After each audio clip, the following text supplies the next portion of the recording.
ഏതാനും വർഷങ്ങൾക്ക് മുൻപ് വരെ തൃശൂർ നഗരത്തിലെ നിവാസികൾ പതിവായി കാണുന്ന ഒരു കാഴ്ച ഉണ്ടായിരുന്നു. തൃശൂർ നഗരത്തിലെ പ്രധാന വീതികളിൽ കൂടി മിക്ക സായാഹ്നങ്ങളിലും ജപമാല ചൊല്ലി പ്രാർത്ഥിച്ചു നടക്കുന്ന ഒരു വൈദികൻ. അതായിരുന്നു ആ കാഴ്ച. ആ സായാഹ്ന നടത്തത്തിന് ഇടയിൽ വഴിയിൽ കാണുന്ന പരിചയക്കാരോട് കുശലം പറയാനും അവർക്ക് ഒരു പുഞ്ചിരി സമ്മാനിക്കാനും ആ വൈദികൻ മറക്കാറില്ല.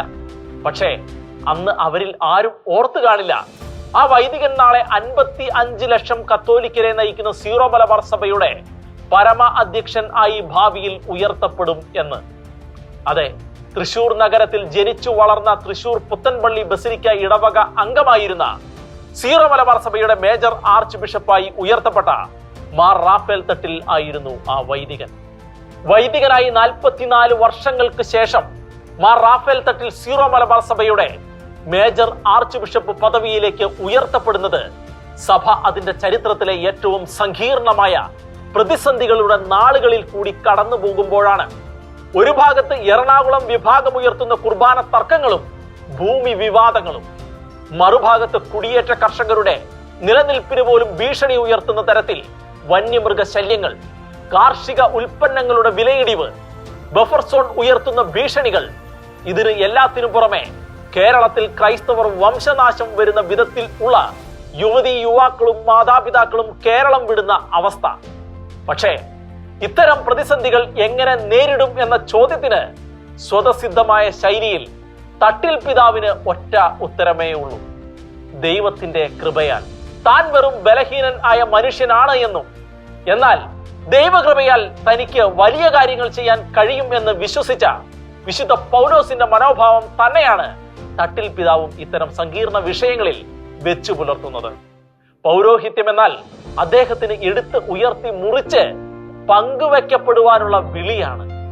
ഒരിക്കൽ പോലും മേജർ ആർച്ച് ബിഷപ്പ് പദവി അദ്ദേഹം ആഗ്രഹിച്ചിട്ടില്ല എന്ന് മാത്രമല്ല, സിനഡിൽ പങ്കെടുക്കാൻ എത്തിയപ്പോൾ ഒരിക്കൽ പോലും താൻ ആ ഉന്നത പദവിയിലേക്ക് ഉയർത്തപ്പെടും എന്ന് അദ്ദേഹം ചിന്തിച്ചു പോലും കാണില്ല.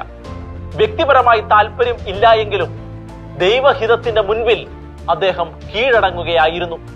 അതുകൊണ്ടാണ് ഈ വലിയ ഉത്തരവാദിത്വം തന്റെ യോഗ്യത കൊണ്ടോ കഴിവുകൊണ്ടോ തനിക്ക് ലഭിച്ചതല്ല എന്നും ദൈവത്തിൽ ആശ്രയിച്ച് താൻ ഏറ്റെടുക്കുകയാണ് എന്നും അദ്ദേഹം തുറന്നു പറഞ്ഞത്. 55 ലക്ഷം സീറോ മലബാർ സഭാ വിശ്വാസികളുടെ തലപ്പത്തേക്ക് ഉയർന്ന വേളയിൽ അദ്ദേഹം ആ പദവി സ്വീകരിച്ചത് ഒരൊറ്റ ദൈവവചനത്തിൽ പൂർണ്ണമായി വിശ്വസിച്ചായിരുന്നു. നിനക്ക് എന്റെ കൃപ മതി എന്നതായിരുന്നു ആ ദൈവവചനം. സ്ഥാനാരോഹണത്തിന് ശേഷമുള്ള പ്രസംഗത്തിൽ അദ്ദേഹം തന്റെ നയം വ്യക്തമാക്കിയത് ഇങ്ങനെയായിരുന്നു: ദൈവജനത്തിന്റെ കൂടെ ആയിരിക്കുക, ദൈവജനത്തിന് വേണ്ടി ആയിരിക്കുക എന്നതാണ് തന്റെ പ്രഥമ ലക്ഷ്യം. എന്തായാലും സ്ഥാനാരോഹണ ചടങ്ങിലെ ആശംസാ പ്രസംഗത്തിൽ മാർ ജോസഫ് പാമ്പ്ളാനി പറഞ്ഞതുപോലെ മരുഭൂമി അനുഭവങ്ങൾക്ക് ശേഷം തട്ടിൽ പിതാവ് സീറോ മലബാർ സഭയെ കാനാൻ ദേശത്തേക്ക് നയിക്കും എന്ന് തന്നെയാണ് ബഹുഭൂരിപക്ഷം വിശ്വാസികളും ഇപ്പോൾ വിശ്വസിക്കുന്നത്. റാഫേൽ എന്ന പദത്തിന് ഹീബ്രു ഭാഷയിൽ മുറിവ് ഉണക്കുന്നവൻ എന്നാണ് അർത്ഥം. അതുകൊണ്ട് തന്നെ വർഷങ്ങളായി സീറോ മലബാർ സഭയിലെ വിശ്വാസി സമൂഹത്തിലെ വിവിധ വിഭാഗങ്ങൾക്കിടയിൽ രൂപപ്പെട്ടിരിക്കുന്ന മുറിവുകൾ ഉണക്കാൻ അദ്ദേഹത്തിന് കഴിയും എന്ന് തന്നെയാണ് ഭൂരിപക്ഷം പിതാക്കന്മാരും വിശ്വാസ സമൂഹവും വിശ്വസിക്കുന്നത്.